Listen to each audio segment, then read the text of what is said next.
All right, everyone, before we get into the podcast, I know that a lot of news has broken on Victor Gyokeres. Of course, it looks like he is set to sign for Arsenal. So just very quickly, in this podcast, we will be covering everything from the Tomiyasu departure, Gabriel Martinelli's potential departure, what's going on there, Trossard, the makeup of the squad, Eberechi Eze. We're going to go into some detail about him, and we'll talk about Noni Madueke as well. So it's kind of a catch-up on all the news. We touch on Victor Gyokeres, but as it was pre-recorded before I came here on holiday, we haven't been able to go into the Gyokeres stuff in a lot of detail. There will be a proper breakdown on Victor Gyokeres, his strengths and weaknesses and everything as he's getting ready to become an Arsenal player. We'll do that with Ben Mattington next week. So just wanted to say that the podcast, if you're looking for kind of instant reaction to everything related to Gyokeres, that's on the Goonerverse too. I've been able to get out a reaction to that, to him. And Zubimendi signing in this podcast, talking much more about Eze Madueke, the winger situation, Tomiyasu's departure, and the general look around Arsenal squad building as we approach pre-season in a couple of weeks' time. Welcome back to Transfers Explained, everyone. I'm here with Ben. I'm not my usual setup. Apologies. I'm speaking on my headphones. I hope it comes through okay. I hope the quality's all right, but it won't be as good as normal. So apologies, I'm not on my usual setup. But we are back. We have so much to talk about. And things are really picking up in the world of transfers for Arsenal. So we'll go into all that. Ben, how are you, my friend? It's good to see you. And we're going to be fitting in an Eze breakdown as well as reaction to a lot of different bits of transfer news. Every day things are chopping and changing, and I can almost spoil it already. We're not really going to talk about Gyokeres, and even that seems to have picked up much. So there's a lot to go into, mate. But how are you? Yeah, good. Trying to keep up to date with everything. It's weird. It feels like every day everything changes, and this is the main striker we're going for. Next day it's another one, then it's this winger, then suddenly we're looking at a right winger. Then it's just a bit all over the place. But I think you just have to sit back and watch things happen and just see what goes on. Yeah, completely agree. We'll go into it all now.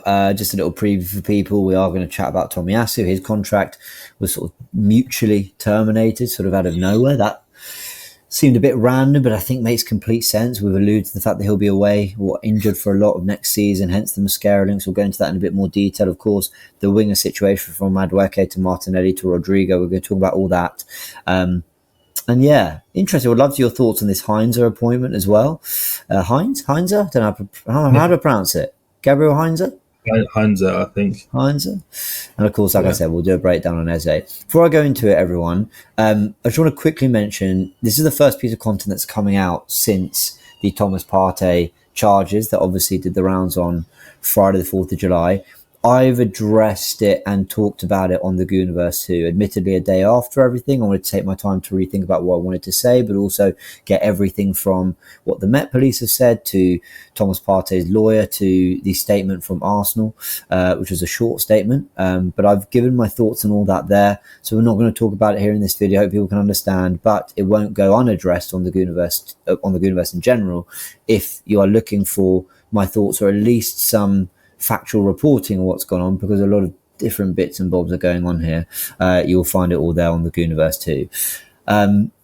Okay, let's get into the transfer stuff. And I think we start with the most concrete thing, which is, Tomiyasu. Contract terminated, Ben. Contract, it was a mutual thing, which is interesting. I don't know these players personally, but why does something tell me that Tomiyasu himself would have felt like this was... I don't know. You know when you mutually agree to terminate a contract, almost maybe he knew he barely played, he'd had a lot of injuries in his time at Arsenal, and that actually a change was kind of best for all involved, and maybe he himself wanted to play his own part in facilitating that. I don't know if I'm giving him too much credit there. I don't know. It's very unusual you see a contract terminated like that. What's your reaction to it, and why do you think this has happened? Yeah, I mean, it's quite sad, really. I always really liked him as a player, and seems like a really great guy as well. And it just seems like he's struggled a lot, and that is, the mental side of it as well. You're always injured. But I really dislike how a lot of fans react to injuries, and also like news like this, and how they would speak about him, because as a player, he barely ever put a foot wrong for us. He was very consistent, and he was our best 1v1 defender out of all of our fullbacks, and someone that could fill in at left back, centre back, right back. He literally like a manager's dream in terms of that, and he didn't complain if he didn't start. And it was a shame because I felt like he was the best option we had as a backup for Saliba, like that right centre back, like a proper centre back. Because at the end of the day, that was his main position before we moved him around more. But yeah, it's sad because that on ability he was good enough to play for this club, but when you got injuries, the person that affects most is the player. Like he's the one who wants to play, and it's tough when you feel like your body's like failing you. You want to play, and doesn't matter how hard you work, like you'll just get injured again.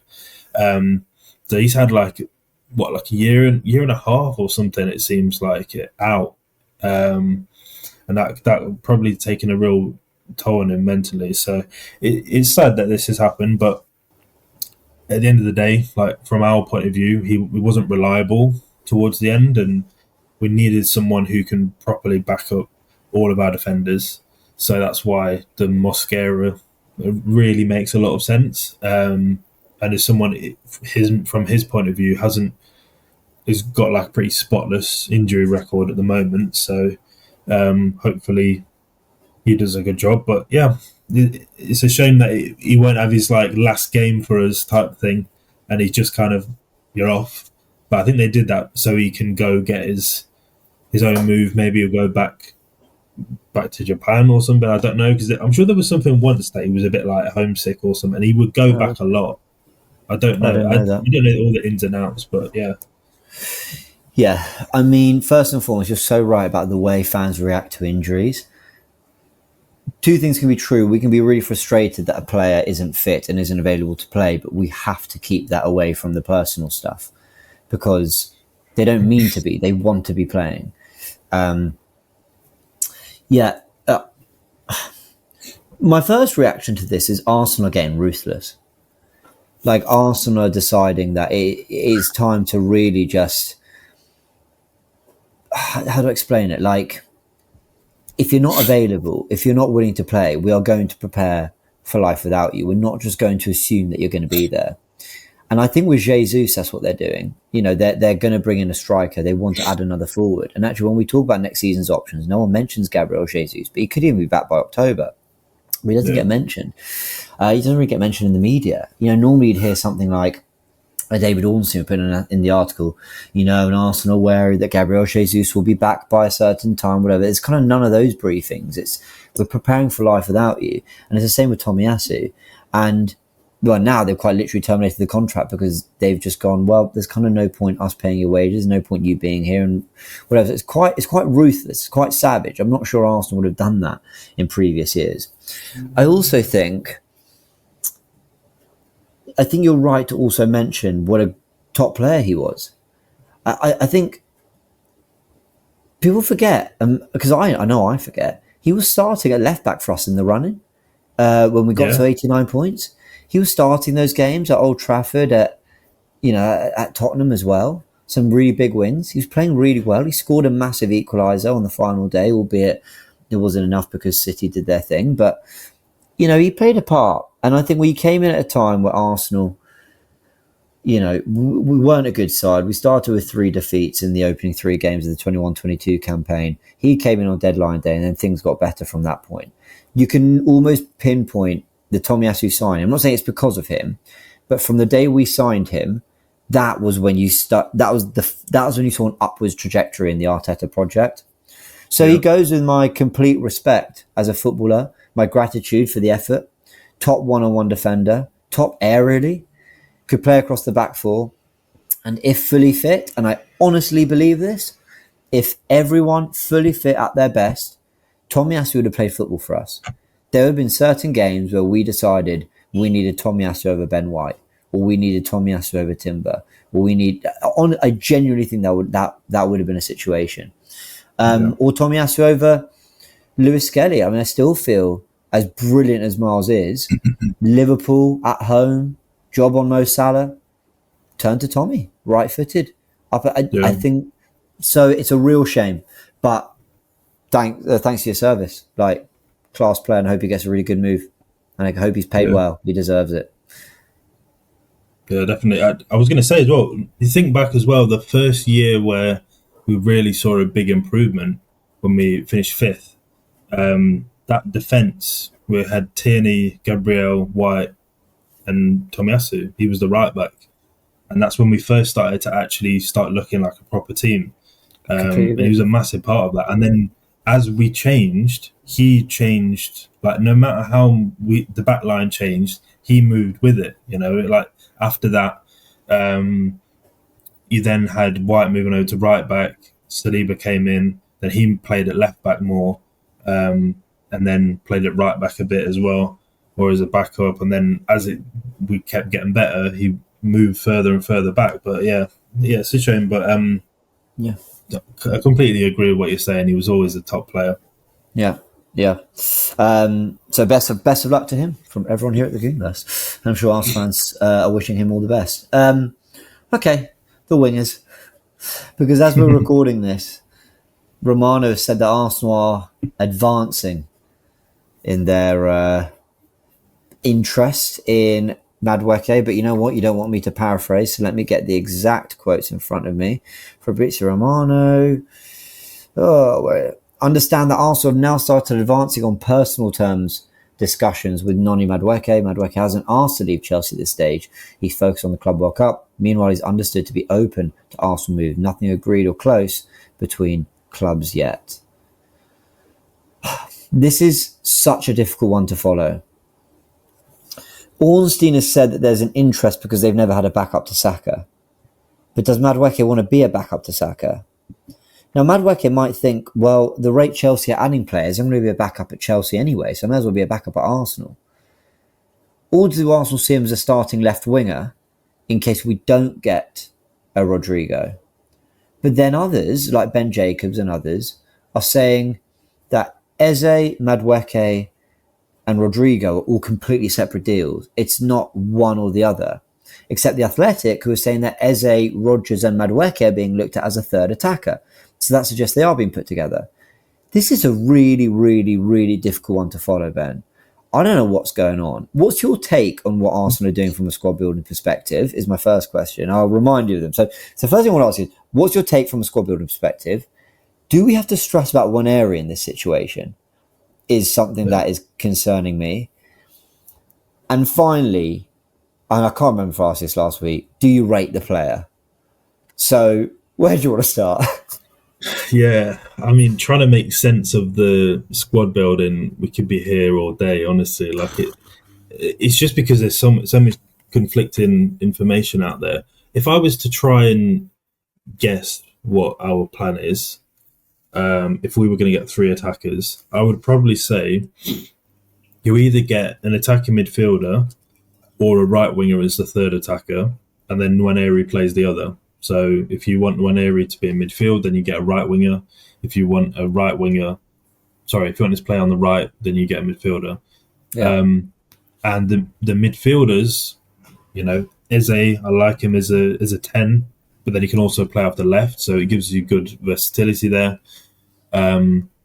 He's the main guy that we've been linked with. I can't think of many others. I mean, there's Rodgers, but like he's way too expensive, probably. Yeah.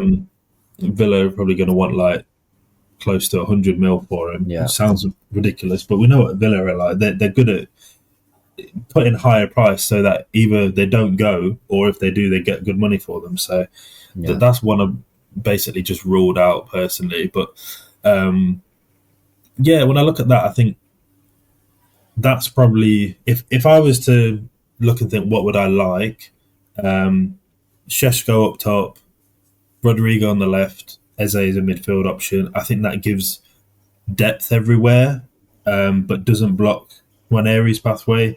You can play Nwaneri midfield. He could also play off the right. He could be the natural, like, although he's not a right winger, for now he could play as the regular backup out on the right. And then Eze could be the depth in midfield for Odegaard. Then also on the left, Rodrigo can even fill in on the right wing if you needed him to. and then you've got your new striker. So, but the Madueke news. The only other thing is, the one thing they did say is they view Nwaneri as a 10 or an 8, which I agree with. I think that's his role long term. It's just about whether he's going to play enough there because Odegaard's there. So maybe part of it is trusting him more as that guy. One thing I did feel like, though, is a move system-wise. If you look at someone like Zubimendi, I feel like him and Rice as a double pivot would work really nicely. And I felt like if you do that, that sets up having a natural number 10 rather than Odegaard, who's more of a 8, and actually does better in deeper areas, I feel like.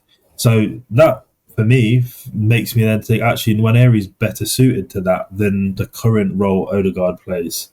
So if that's the case, then you want a right winger.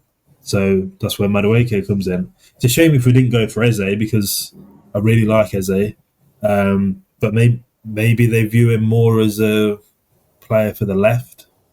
Because he's got qualities that could translate there nicely. So, it's like I said, it's tough to properly work it out. It's really confusing. I've got to be honest, it's really confusing. But I will say, though, somewhere I feel like Andrea Berta's sitting there doing this. Just going perfect. You know, he's dropped bait all over the place and we've all absolutely taken it. And I do wonder, right, if you want Eze from Crystal Palace and you want them to accept lower than the release clause, wouldn't the exact thing you do is show a lot of interest in another player and report to the Athletic that there will be a third attacker, and it could be Eze and it could be Madueke, and then get them sweating a little bit by Fabrizio. It's Madueke, things moving along, you know. And Eze wants to move as well, so he might push for it a bit more. Yeah, I just wonder. I was talking to Curtis on AFTV about this.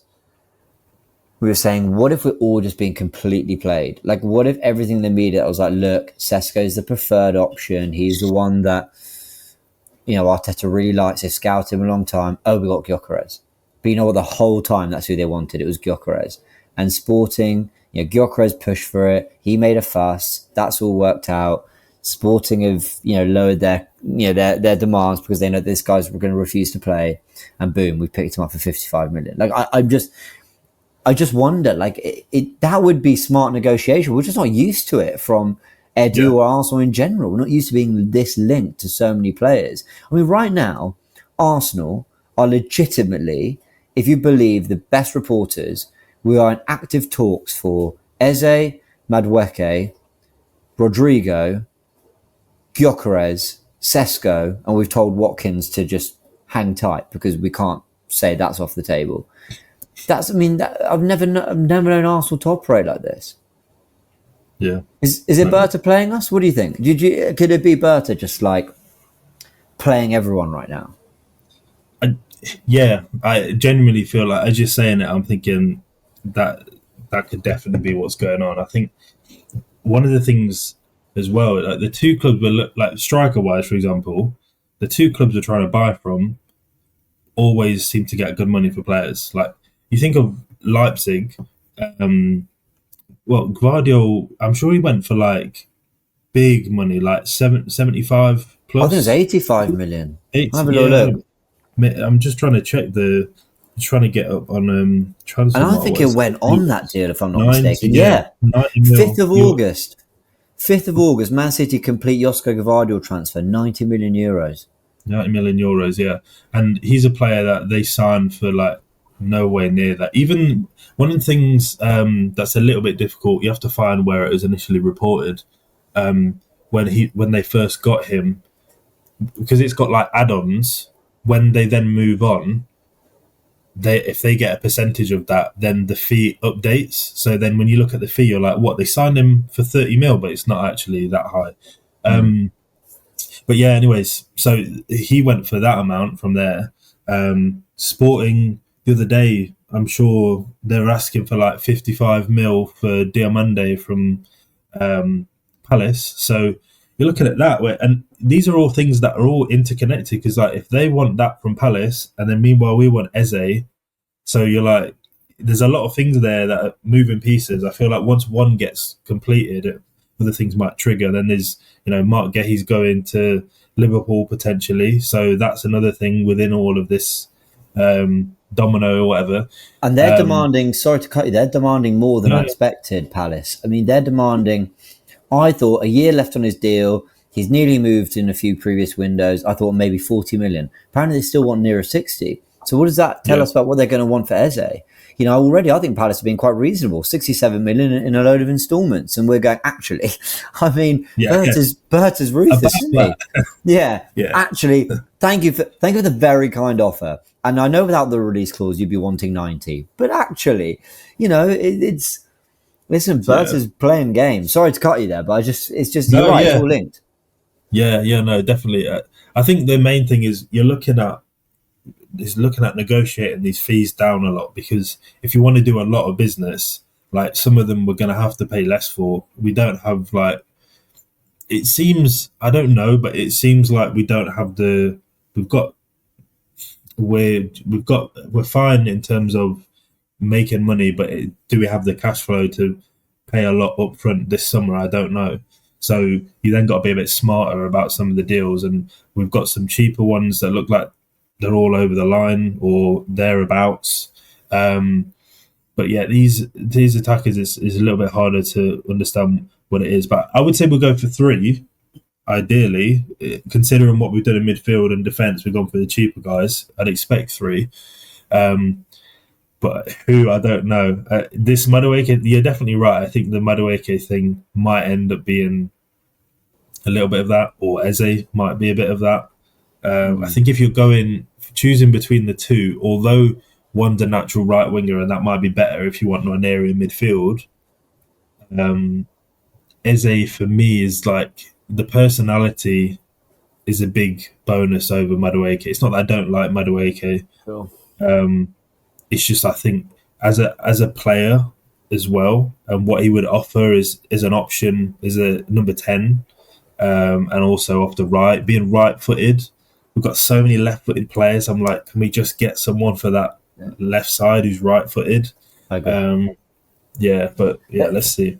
I look at them as like, if you put players on a line going from right to left, Saka for me is your widest right player. Waneri can play more on the inside. Erdegaard's much more central. I know he tucks out there, but I'm more comfortable with Waneri on the touchline. So then you've got Erdegaard.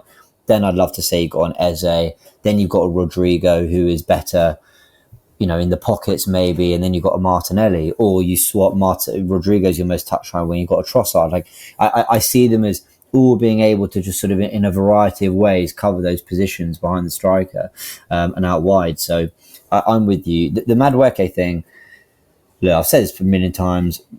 Fundamentally, I don't rate the player enough to spend the kind of money it's going to take for us to get him. Do I mind having Madueke's ability behind Saka and squad? Absolutely not. But I don't want 40, 50 million going on him because I can't help but think, if we get Sesko for 75 million and we've spent 50 million on Madueke, there will be Arsenal fans asking, why didn't you just bid 125 million for Isak? What's crazy, you probably wouldn't have got him. But you know what I mean? Like, not available, it's just fundamentally not available. But I think that's the kind. Or why are we not in the conversation for Verts? Like, I think that's the kind of stuff that will come up, because Arsenal fans who aren't convinced by Sesko, certainly aren't convinced by Madueke, will go, that's 125 million on 2 players I'm not sure are much better than what we have, or there are other options. Now, I know we don't quite feel like that, but a lot of people do, and I can understand why for some those signs don't feel like they massively move the needle for Arsenal. But let's see. I just don't think the money it's going to cost to take Madueke is worth it. Very quickly, there's been links, quite heavy links, from I think Al Nassr for Gabriel Martinelli. Talking about 60 to 70 million pounds. Yeah. And Ornstein thinks what I think we've been thinking, which is, if Martinelli goes, then that's your Rodrigo money. But I also think if Rodrigo becomes available and Arsenal I think Arsenal will leave themselves in a position financially to be able to do that deal, just because it's such an opportunity. But I think I have to say, I think there's a very good chance Martinelli goes this window, because I don't think there's anyone else that Arsenal are willing to sell that can command that kind of money.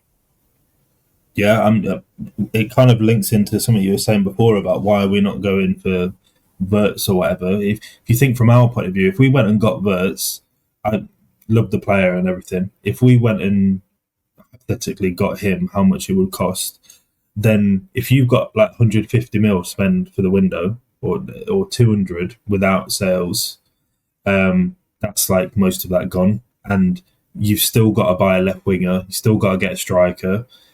What happens to Odegaard?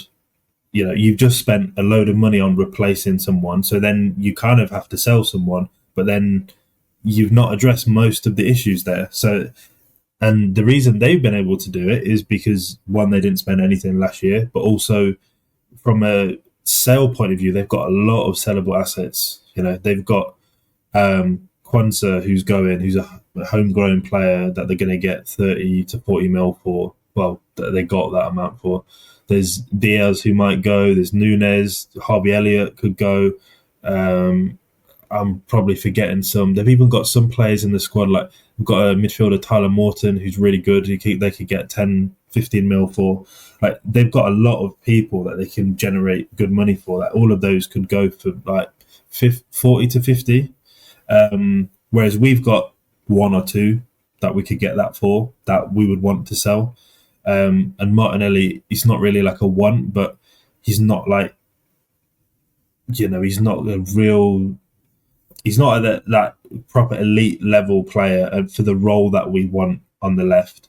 And if you can get good money for him, right now, another club, they would be buying our starting left winger for one of the biggest teams in England. That's a big statement. And, you know, he's still young. He's still got his whole career ahead of him. He could go somewhere and do really well, I feel. And you look at, there's certain teams like Bayern who want a left winger. There's Barcelona who do. I'm not saying that they go for him, but they all want the same players. So I'm like, well, they can't all get, you know, if we got Rodrigo, that takes him off the list.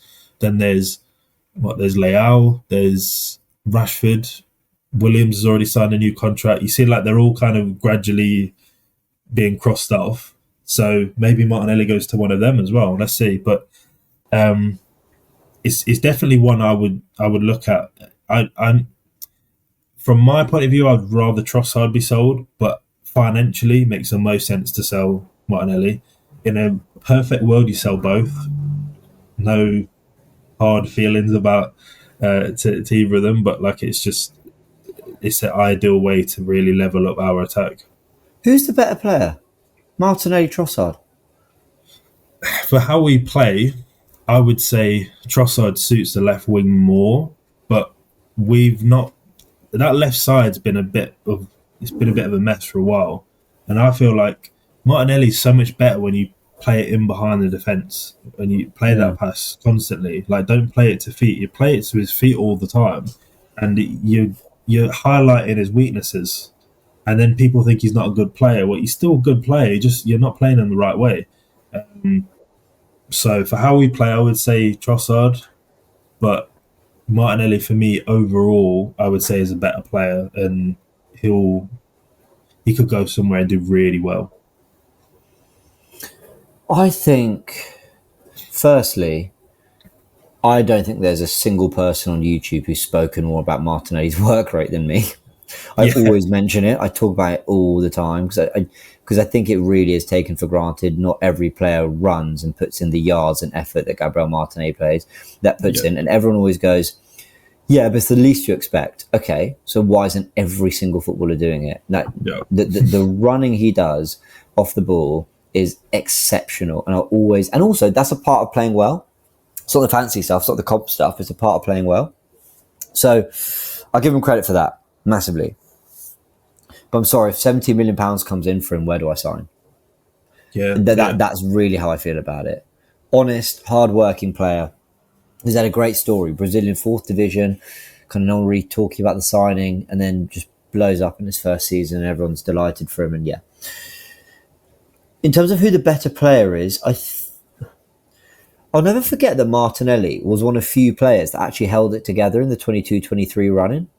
He actually maintained his form. But I think since then it's been Trossard. Trossard in the 23-24 run-in was the better player.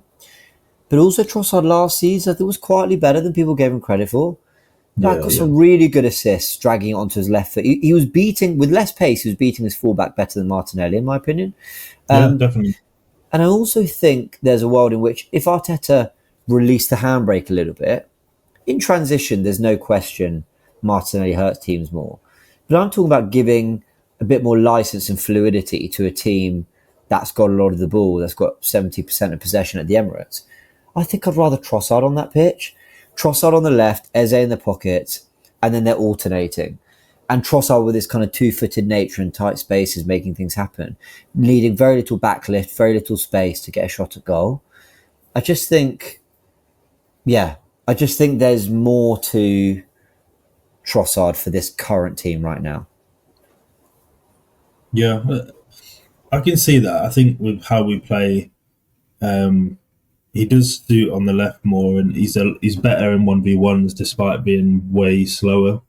He just times it a lot better, and how he manipulates the ball, and obviously his finishing is quite two-footed and instinctive as well. I think Martinelli's he's very good at one particular thing, and some of the things he's decent at, and then some he's not the best at. And the things that he's not the best at, we really highlight because of how we play. But the work rate is a big thing. What he does off the ball, I feel like he got better last season at actually getting tighter to attackers and stopping the cross.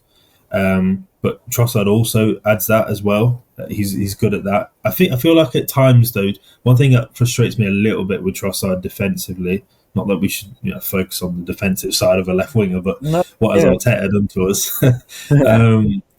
Is sometimes when he gets the ball back in those deeper areas and he tries to dribble out, and then he will lose it in a high pressure area or something. But generally, they're both good at that. But the big thing, if you lose Martinelli, is I already felt he's our quickest player, but I already felt like he's not as quick as most teams' quickest player. Is this Martinelli? Sorry, Martinelli. Yeah, but I'm so glad you said this. I'm so glad you said this, Ben, because I thought I was going crazy. I said on Forever Arsenal last season, I said Martinelli, he's fast, but he's not lightning fast. And everyone in the comments was killing me. And I was like, but he's not. He is quick, there's no question. And maybe he's our fastest player. I thought I was going nuts. Thank you. Yeah. I'm so glad you said this. He is very fast, but there are quicker players. Yeah, there's a lot of most, players. If not every other club. Yeah, and it really, one thing, the biggest thing I noticed when we watched when we played PSG, is they've got so much pace everywhere, and it was visible the difference in pace between the two teams. It's not everything, but you can see it. It makes you scared watching a team where you're like, oh my days, look at that space there. You see a bit of space, and you're like, if it's a foot race between Barcola, Dembele, Hakimi, Mendes, trying to think who else. Those guys in particular against most of our team, I'm scared. Do you know what I mean? But yeah, we really need to add more of that, and it doesn't look like we have at the moment. Rodrigo's kind of quick, but he's not an improvement on Martinelli. He's arguably slightly slower. And I feel like we're really lacking that. Šeško is quick. I just feel like we're really lacking that, and I would hope we would address it, but none of the links are a real difference maker there. Oh, you're muted, I think. You're right, I'm muted. Sorry about that. There we go. Podcast expert here. Well done me. So, quick thoughts. Waneri, yes or no? Do you think he'll resign? Because there are some fears he won't. Hope so. I'll say yes. I will say I'm a little bit nervous at the moment until he signs. It's growing because I thought it was already agreed. I thought someone had reported. Did Charles Watts say? I don't know. Maybe I missaw something. I thought he said that it was agreed or close to agreement or something. But now it's all coming out. I think you might be right. Let me just, because I would have covered this on the Goonerverse too, and I think it was one of the first videos I made. Right, yeah, it was one of the first videos I did. That there was, everyone was encouraged about a Waneri new deal. So before Lewis Skelly, wasn't it? It was the news was before Lewis Skelly. 3 months ago, yeah. Yeah, I don't know if that if maybe Lewis Skelly's deal has changed things. I mean, because he might be thinking from his point of view, in the academy, he was rated ahead of Lewis Skelly, and now one's a starter and one towards the end of the season. I was watching something the other day, and someone was saying how if you watch a TV show, how it ends can affect how you view the whole thing, or a film as well. And I feel like because the end of the season, he was not in the team as much. You forget that the fact that he was still playing quite a decent amount. He played 37 games over the course of the season. He played a lot of games and started some and got a good few goals as well. But yeah, I don't know. Maybe he's focused on that, or he's thinking, well, Lewis Skelly's just got this big pay rise, so he either wants a similar level or he wants the guarantee of more minutes. I don't know, but really hope he signs because he should be the future of this club. I agree. I think he will sign. Why? Because I just think Arsenal will ultimately do it. I think they'll ultimately be like, okay, fine, like whatever it is you want. What do you want? We'll give it there. Yeah, pretty much. Although they've been more ruthless, as we've established with Tomiyasu, so who knows? Gabriel Heinze, do you have any thoughts on this appointment? The former Man United left back is coming in to be part of Arteta's coaching staff. I've seen some comps do the rounds of him looking quite animated, but look, I don't know anything about this other than Arteta and Heinze were friends at PSG. What do you think of it? I just find it hilarious how everyone's got an opinion on something instantly when, like, most of these people, some people are like, there are some that I'll be like, I know you do actually know something, that's why you're saying, but there's some that, like, what, you're telling me that you were tuning into when he was managing Vélez Sarsfield and Newell's Old Boys? Like, no, you weren't. Like, let's be honest here. And then you see a little story online about something to do with the water, where he wasn't giving people water in training or whatever to mimic the water breaks in games or something like that. And then they're like, oh, we're signing a madman and all this and whatever. But yeah, as a personality, he's very different to some of the guys that we've got at the moment. Someone made a point that, I can't remember who it was, I saw, it might have been George. I can't remember. Off the cannon, yeah. Yeah, I think it was, where he was saying about different personalities. Like, we've got like, we're getting a lot more outspoken people at the club, which is a big thing. You know, you want people who've got their own opinions and they're going to stand their ground a little bit more. You don't just want yes men. You want people who are intelligent as well and that they have conviction and belief in their own views. Because then they can contribute more. And those are the type of people you want to go to war with. Do you know what I mean? Yeah. But yeah, I think he's a positive addition. He's highly thought of in Argentina. So let's see how he does. You remember that photo when they were? Do you remember when Arteta was? He randomly was at a youth game between Atletico and Real Madrid. Literally, this was like 2024. Arteta was? Arteta, yeah. He was pictured at a youth team game between Atletico and Real Madrid. I think it was under 19s teams. But he was there with Gabriel Heinze. And that's when we were linked a little bit. But now he's obviously actually committed. So we've wanted him for a while, which, you know. Yeah. Okay. Look, Carlos Cuesta's off to have his own managerial adventures, and we've got Gabriel Heinze coming in, so let's see what kind of impact that might have. We're going to go into the breakdown of Eze now for about 10-15 minutes. This is one of those where most people will know these players. Most people know this player. You know, can play off the left, better in central spaces, can make goals happen out of nothing, good with set pieces. I want to know from you, Ben, like, what if we sign him, who are we really getting here? How does he impact Arsenal? Why does he give us something we don't have? How good is he?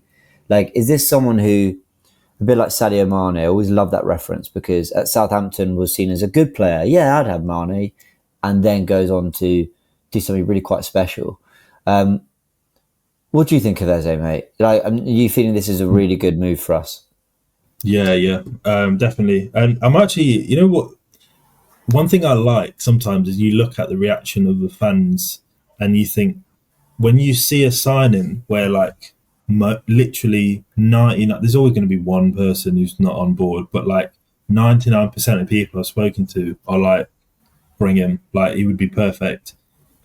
He's got the stuff that we don't have, and I'm like, that's rare to see. Like there aren't many signings. Like the main ones was like Isaac. Like everyone would agree that he would have been great, but it's not going to happen. He's not available.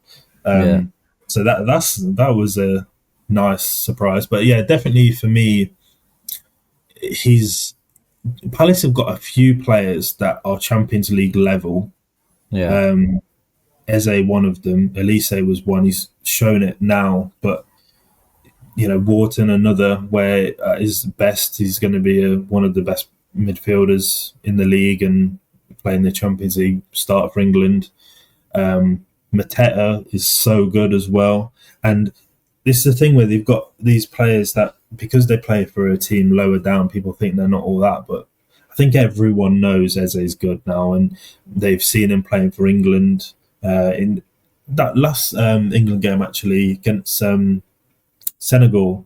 He was the only player that really looked good, you know. But he's got that thing about him where he can go against the grain a bit. You know, you need a bit more of that, where you can just grab the ball and say, I'm going to make something happen. You know, although Saka's got the ability to do so, he doesn't do it enough, I feel, which is partly what's stopping him from reaching like Salah's heights in terms of goal output. I think he can get it, and he's improving in that area.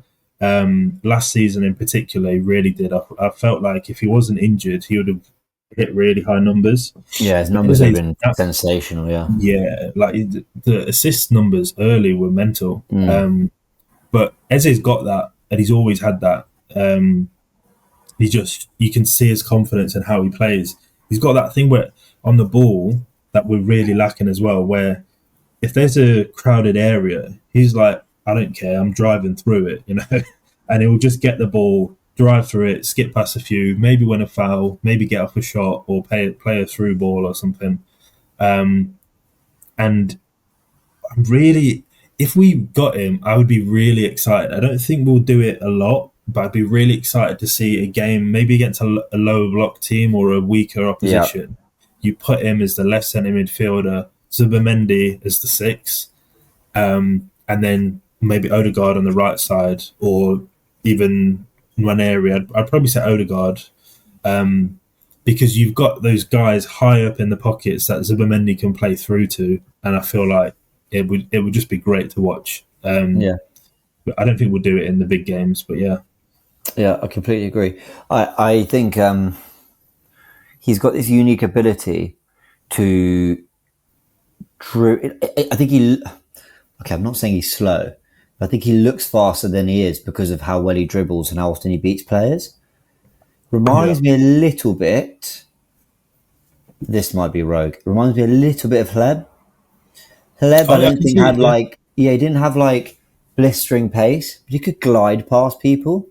He just carried with just it's pure flair. I think when I think of the word flair, it's players like Eze who can just sort of, the ball lands at his feet and you're going, what's he going to do? Go on. Yeah. Yeah. I think the reason he could be brilliant out on the left for us is because I can see him gliding past fullbacks in the brilliant way he does, but also combining really well with an underlapping run of a Luis Skeller, a Calafiori, or a Marino, or making a trio with a striker. I could see him doing a lot of those things. But yeah, I agree. The big thing he'll be doing is giving us something in terms of creativity in the left pocket, which I think we lack. My question is, could he play on the right of a midfield three, do you think, and make that channel run and be a little bit more in those pockets, getting crosses into the box? Because one thing I'm not aware of is how good his crossing is, how good he is when the ball is like almost, the ball's kind of stopped still and it's about whipping a ball into the box, or it's about playing a through ball, or, that kind of stuff that in that right channel. Because on the left channel, I could see him driving it into spaces, finding a 1-2, getting shots at goal. But in the right, it's actually more about playmaking because it's just the angles. I don't know if I'm explaining it very well. It's just... Yeah. No. What do you think? Definitely. Has he got that cross? Has he got that pass? Has he got that kind of those typical 10 traits? Yeah. He's got a good way to pass as well. And he's got like a decent whip on his crosses as well. I feel like I actually would love to see him on the right. I've always wanted us to have the right centre midfield. I've always wanted us to have a right-footed player on that side. So you've got a more natural combination with Saka. So Saka can come inside and you've got someone who's going to overlap. And I really like Timber at right back. I think it offers so much defensively. And I think I do like White as well. And I think White works best with Odegaard, but when you put in Timber, you've got two players that want to be inside, and there's too much in there, and then Saka wants to go inside, but who's going to hold the width? Or you've got, even when they're wide, they want to pass inside, everything's inwards. Whereas if you get a guy, I think having Timber allows it's moving towards giving Saka freedom, which I think is the goal.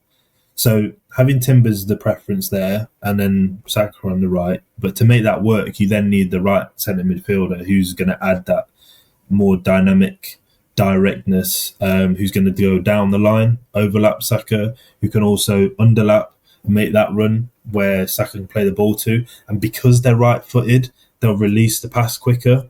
The important thing sometimes is Liverpool are really good at this. This is what makes them so deadly going forward, is how quickly, and Newcastle as well, or another team, it's not just being direct, but playing the ball first time and shooting first time. So you're doing everything against a defence that isn't settled. Whereas because ours always want to cut inside, there's that extra time that allows the defence to settle and recover. There's always that's the case. If you play that, if Saka cuts in on his left and Odegaard makes a dart and run, plays it through, Odegaard's going to turn back, which allows them, they know that, so they've got time to set themselves, whatever. If you've got Eze there, who's a little bit quicker as well, he's going to drive there. As soon as that ball's played through to him, he'll pass it across. And then the striker's free then. And adding that would be huge. And also from an overlap point of view as well, he'd add that as well. So I actually think that is where we would probably play best. If you were to keep Rice on the left, Saka at right wing, get a new left winger, and then the striker rotating with Havertz or whatever, I think the way to make it work and to level it up would have Eze there over Odegaard and Zubimendi as the 6. Which would be bold. Yeah. It'd be very bold. I think it allows you to rotate more, which is the important thing, because if you want, it's Timber at right back. So then when Timber comes out and White comes in, you bring in Odegaard and you've got options there. You can rotate it more. It's basically saying there's some of these midfielders, they're not guaranteed. It's not that they're not guaranteed starters. That's probably the wrong word. There's not the you're not going to force them to play minutes they don't need to play. Yeah. And there's not the pressure that you have to play them because there's no other option. And if you're going to rotate, you don't have really bad dynamics on that side suddenly. Yeah, I think when I watch Odegaard so often, and he actually rewinds me up. He's such a good player. He is. I know he didn't do it last season, but he's such a good player. but he winds me up so much when the ball is fizzed into him when he's got space, and his touch takes him back towards the players that he's actually just got behind, and he has a bit of skill and he shimmies, it all looks good, but the plays everyone's got back, and sometimes he has to then like turn and twist himself to play the ball to Saka. And one thing that was so vintage Pep, City, De Bruyne was when that ball was fizzed into De Bruyne, he was taking it on the foot that he was then going to play the next pass to the cross with. And whenever he took that touch and opened up, there was either, right, am I going direct with a cross to the back post? Am I bending or spinning a ball in behind?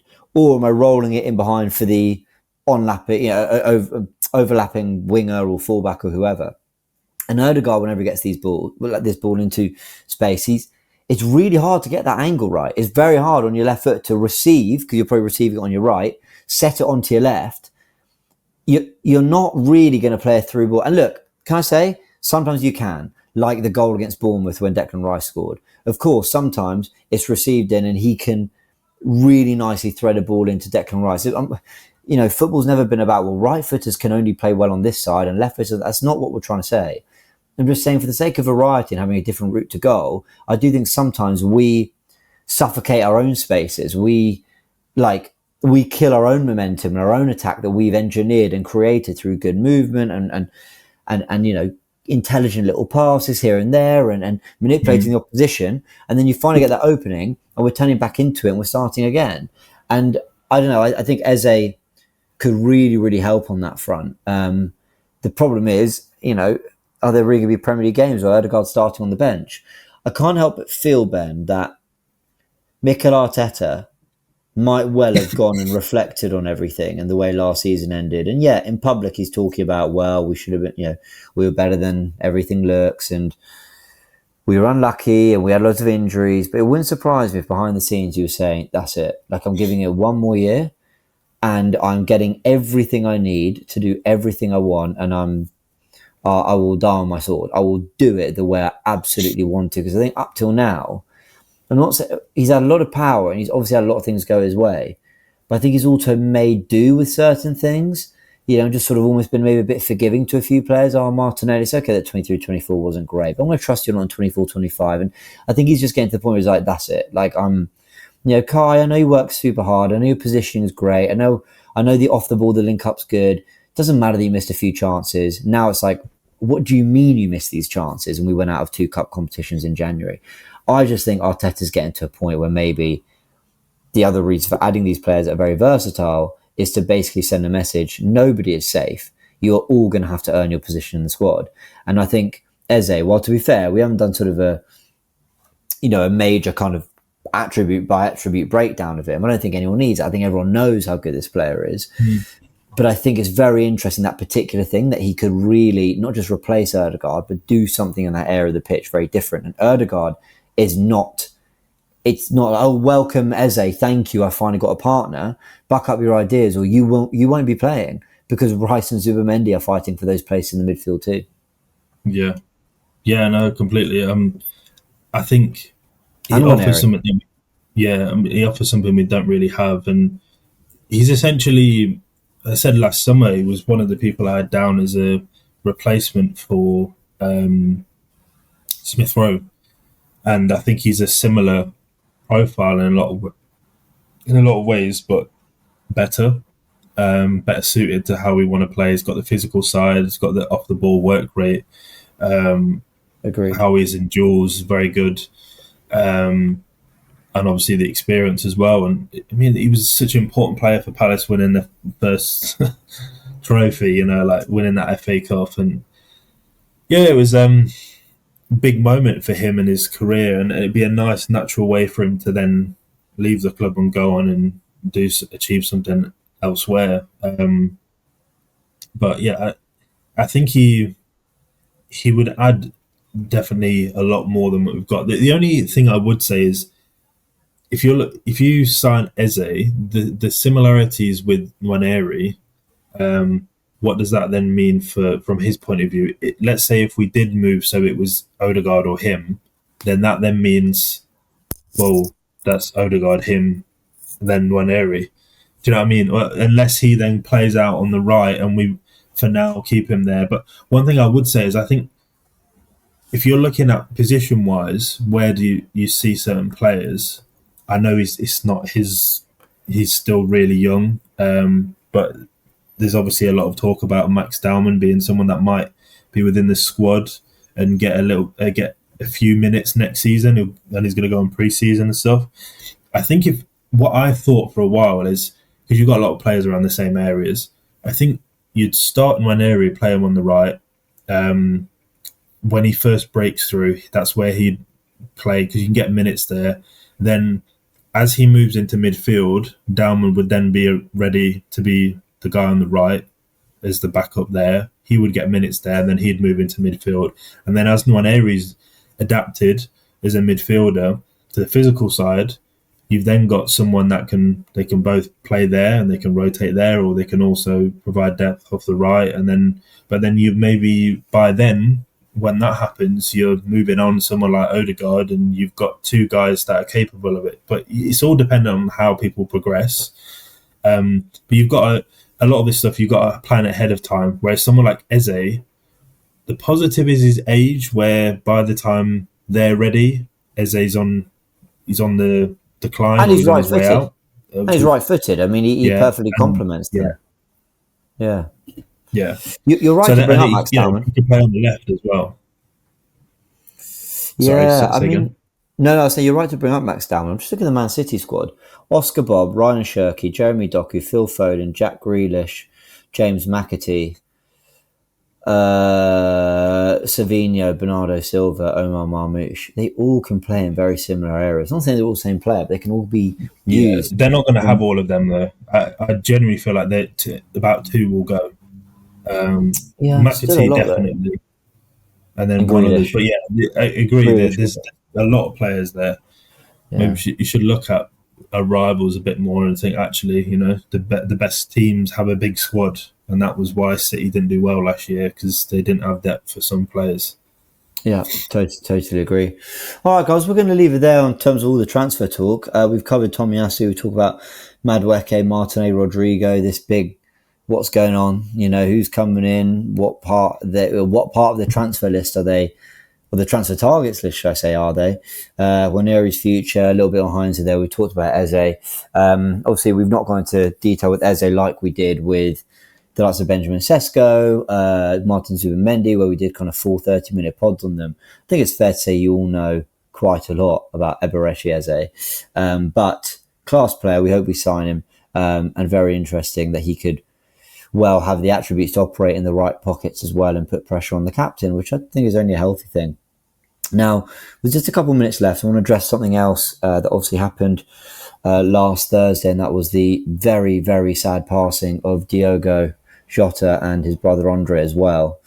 Didn't get anything out in terms of, my kind of condolences on either channel, because I just wasn't in a position to. I was away for the full day, didn't have internet, and not the kind of thing you want to do in sort of a rushed manner. I think it's important to get these words right. And first thing I want to say is that my thoughts go out to his family, his friends. Liverpool fans were absolutely shook by this, as was the world of football. It's an incredibly tragic story. It's incredibly, incredibly sad. 28 is no age. So unbelievably unfortunate, and so I think it's such a reminder of how precious life is. I can't really find the words. I thought it was incredibly distressing news and incredibly tragic.